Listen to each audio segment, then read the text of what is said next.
but girl, lo and behold, our girl's dickmatized. Dickmatized gal is a yes sir ass bitch, okay? She's never had anyone else. If his pee-pee's 5 inches and she had even 1 6-inch pee-pee before she married this man, she would feel so different. Caress, comment, like, subscribe. The young religious bride to dickmatized, middle-aged, feeling worthless divorcee pipeline is very, very, very strong. Jen Hamilton got tricked, schemed, conned, and bamboozled, if you ask me.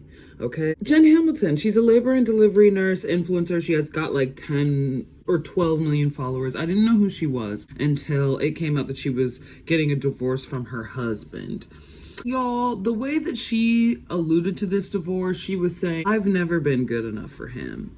And y'all need to know that is the one phrase that if you have said that before your marriage, you're saying that during or whatever, there will be an after because it's just never going to be good news, okay? And I was getting on here ready to talk about self-esteem because I think that that's very important, but girl, so what happened with Jen? She's talked about this in her content. People on Reddit said, he was her first and he got her pregnant shortly into them seeing each other, and then they got kind of like obligation marriage. When there's a baby involved, that's not a neutral circumstance. And it's been about like 12 years. There were people on Reddit were saying that it was low libido on his end, so like he never wanted to screw her. He's been screwing other people. When she first got with him, she was a virgin. That is the dickmatized pipeline.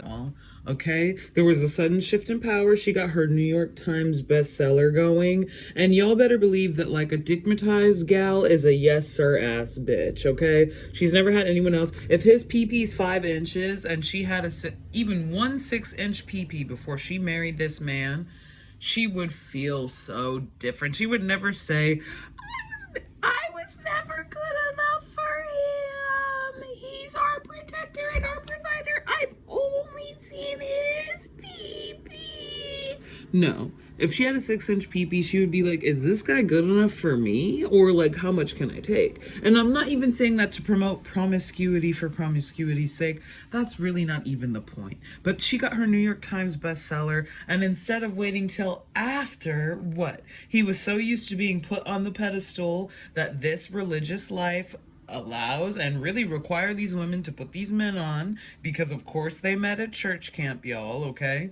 So it really just all comes down to he felt like a god for so long. And again, we don't know these people, it's only the outside, but the structures say that like church camp, this man that's so much hotter than her. And by the way, Reddit also said that she had talked him up and everyone was expecting him to be so hot, and then when she revealed him they were saying this guy. And I don't say that to tear him down either, but it's this idea that like you are very much worshiping a normal man, and there is something wrong with required worship, I think, of another human, but there's not anything wrong with someone being a regular dude. It's just the idea that, baby doll, you don't need to give it all up for some regular dude because you can get nothing back, okay?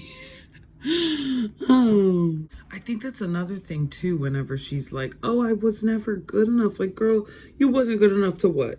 You wasn't good enough to cook and clean and scrub the floor and open your legs and be a surrogate.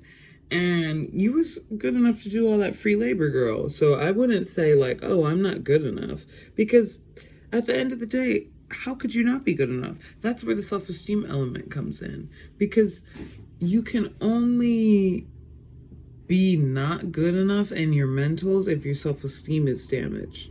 And when you get into these kind of like religious young marriages, again, it's a feature, not a bug, that you're supposed to feel overcommitted to these people, looking at them as deities when they are not.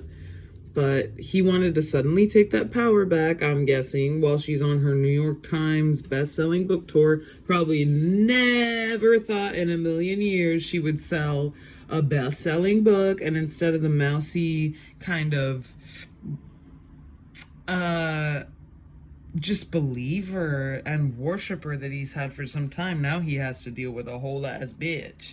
A whole ass bitch on her book tour. But let me tell you something. When you have self-esteem, if somebody is gonna give you the boot, you're happy to be left with yourself. Cause you're like, okay, bet bitch.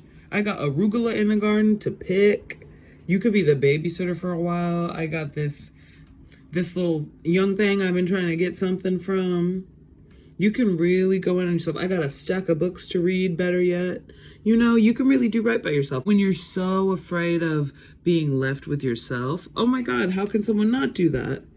But whenever you want to be left by yourself, suddenly people will never leave your side. And it's kind of funny. So my girl better go. Stella got her groove back. She better go the full Aaron Brockovich on this man, on this Lord Farquaad man. Because when you realize that there's other PPs out there, girl, you're gonna be singing the alphabet.